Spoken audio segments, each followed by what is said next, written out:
والشهر الحرام او شهر حرام کمی میاشت چې عزت مند دي بعضی مفسرین وی چې د دینه د غیوم میاشت د ذوالقعده میاشت مراد ده چې بکبه کې د حج کوم ارکان دي هغه پوره کیږي نو دغه میاشت مراد او بعضی مفسرین وی چې نه د دینه د سلور واړه میاشت کې چې د عزت میاشت دي د سلور واړه مراد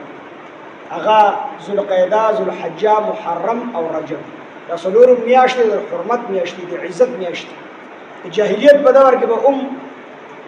مشرکین مکه او د یو بل سره په دې میاشتو کې جنگ جګړه نه کول جنگ جګړه په دې میاشتو کې نه کول د دین علاوه میاشتو کې به هر قسمه جګړه کولې او دا سلور میاشتې باغی د عزت میاشتې ګڼلې په دې میاشت کې باغی جنگ جګړه فسادات او دشمنی وغیرہ دا به نه کول دا سلور میاشتې د عزت والشهر الحرام او شهر حرام اشهر حرم یعنی سلور میاشتې د عزت یا د یو میاشت چې کوم ارکان د حج ادا کی